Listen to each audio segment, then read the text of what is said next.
Стереотипы и клише о русских – третья часть. Здравствуйте, дорогие слушатели! Добро пожаловать к следующему выпуску подкастов Russian in Context с Иной и Ириной. Сегодня с вами Ина. Подкасты Russian in Context предназначены для слушателей со средними знаниями русского языка. Для тех, кто уже достаточно хорошо понимает русский язык и хочет улучшить свои знания, свой словарный запас простым, естественным и эффективным путем в контексте. Транскрипцию к каждому подкасту вы найдете на нашей странице russianincontext.com. После этого небольшого отступления перейдем к нашему подкасту. В первой и второй частях подкастов о стереотипах и клише о русских я не только рассказала о построении этой серии подкастов, но и пригласила слушателей путешествовать со мной по Америке и Африке, собирая мнения людей, моих знакомых и друзей по поводу стереотипов и клише о русских. Если вы по какой-либо причине еще не слушали эти подкасты, то я вам очень рекомендую это исправить и послушать их. Напомню, что как современная Шахерезада из сказок «Тысячи и одной ночи» я приглашаю вас путешествовать со мной дальше. Итак, продолжим. Сегодня мы сначала отправляемся в Азию, а потом заглянем в несколько стран Европы. Начнем с Японии, столица Токио, которая находится на расстоянии больше 9000 километров от Дюссельдорфа и 8-часовой разницей во времени. То есть, если в Дюссельдорфе 12 часов дня, то в Токио уже 8 вечера. И что же думают японцы о русских? Учась в Германии в 2003 году вместе с Ириной в университете на лингвистическом факультете мы познакомились с одним молодым парнем, теперь взрослый мужчина из Японии. В 2020 году Ирина начала изучать японский язык. И как тесен мир! Кто же оказался ее учителем по японскому языку? Именно этот молодой человек из далекого прошлого, со студенческих лет. Вот что он нам рассказал про стереотипы и клише русского населения. Россия – это та страна, которая находится на севере. С географической точки зрения находится Россия между Азией и Европой. По размерам эта страна просто огромна. Японцы часто думают, что Россия, хотя и является нашим соседом, то есть соседской страной, но находится очень далеко от Японии. Это, на мой взгляд, вопрос менталитета, с которым я не совсем согласен. С тех пор, как я начал изучать русский язык, у меня возникло такое ощущение, что Россия становится все ближе и ближе. Россия впечатляет восхитительной природой, на которую я с удовольствием бы посмотрел. Каждый раз, когда я лечу из Германии, где я живу, в Японию к родителям, то я смотрю из окна самолета, когда мы пролетаем над Россией. А теперь перейдем к самим русским. На мой взгляд, русские очень гостеприимны и добросердечны. До сих пор у меня сложилось только положительное впечатление.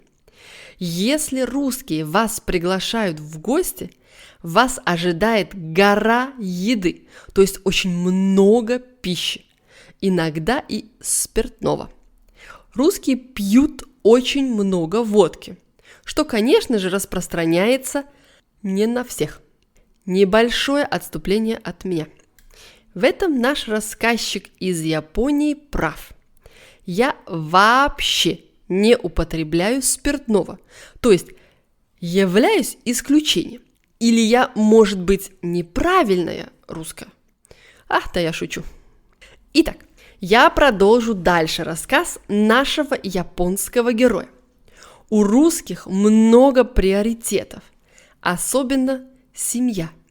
Обычно она, то есть семья, стоит на первом месте. Мне бы очень хотелось еще лучше выучить русский язык, чтобы иметь еще больше возможностей для коммуникаций и ближе познакомиться с этим добродушным народом. Покидая Японию, мы путешествуем дальше. Мы наконец-то добрались до Европы.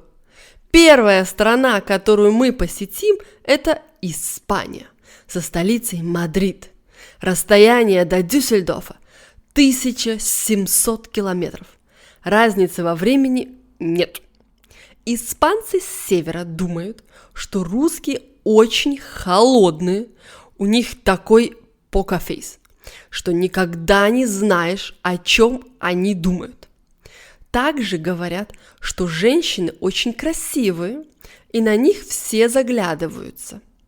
Русская женщина так заботится о своей внешности и внешнем виде, что она никогда не выйдет из дома не накрашенная, без косметики или красиво одетой.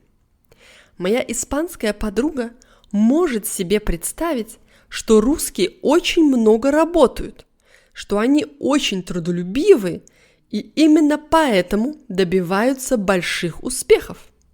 Также она упомянула, что русские не только пьют много спиртного, но и любят очень жирную пищу. На севере Испании складывается впечатление, что русские сидят большими компаниями за столом, разговаривают, пьют и празднуют целый день. Моя знакомая из Барселоны, в свою очередь, рассказывает следующее.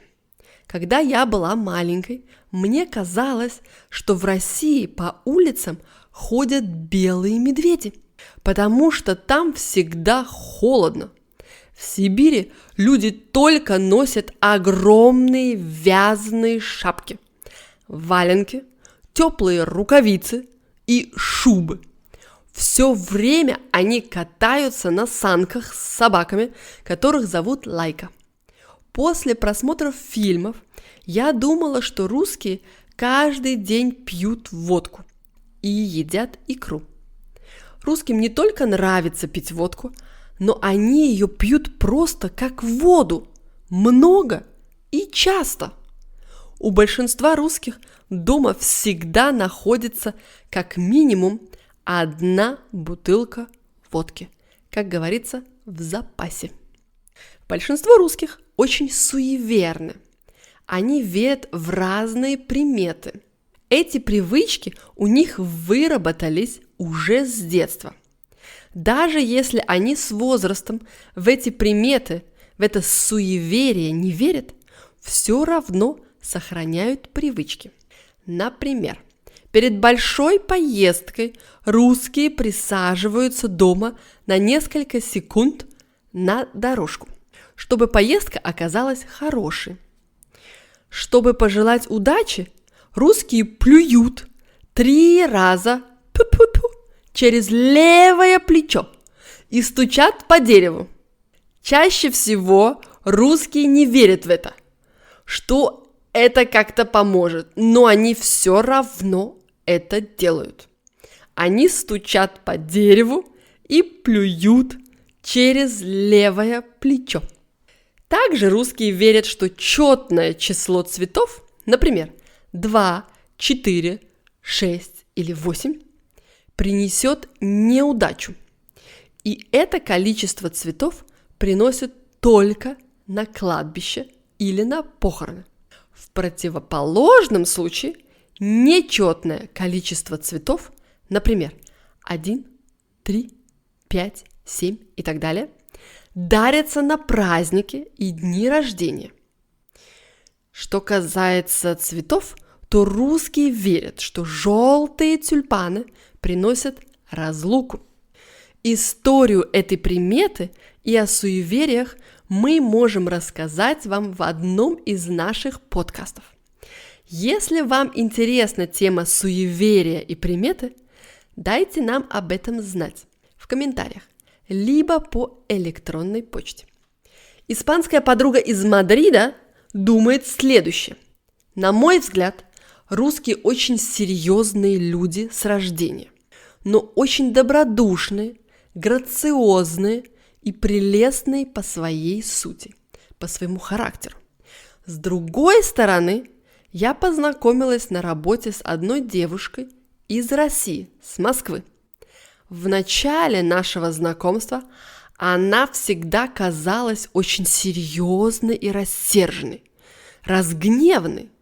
Когда я с ней познакомилась поближе, я поняла, что она очень ласковая, заботливая, услужливая, то есть всегда помогает другим. Просто для нее было важно, чтобы работа была хорошо выполнена. Поэтому я думаю, что русские хорошие люди. А также русским очень нравится водка и праздники. Они большие весельчаки, очень любят веселиться и праздновать. В Испании мы думаем, что самое распространенное русское имя – это Иван, как Хуан в Испании. Статистика утверждает, что самые распространенные имена в России – это Александр, Сергей, а также Дмитрий. Меня всегда впечатляли русские своей дисциплиной, особенно русские балерины. Трудно представить, сколько труда нужно вложить, чтобы так стоять на пуантах, балетная обувь и делать пируэты. На этом подошло к концу наше путешествие по Азии, в Европу. Подведем итог. Русские не только гостеприимны, но и также любят хорошо и вкусно поесть. Они наслаждаются жизнью, празднуют в большой компании.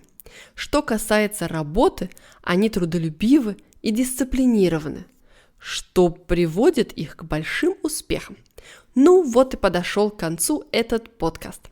В следующем подкасте я опять, как Шахерезада из «1001 ночи», приглашаю вас продолжить наше путешествие по Европе и узнать, что же думают поляки, французы и немцы о стереотипах русских. Если вам понравился наш подкаст, вы можете переслать его вашим друзьям и знакомым и оставить свои отзывы на YouTube, на страницах Facebook или Instagram. Это поможет другим быстрее найти нас и учить русский язык вместе с нами. Слушайте нас также на Spotify и Podbean. Не забывайте, что транскрипцию и викторину к каждому выпуску вы скоро найдете на нашей странице russianincontext.com. Желаю вам успеха и радости в изучении русского языка с Russian in Context с Иной и Ириной. До скорой встречи и пока-пока!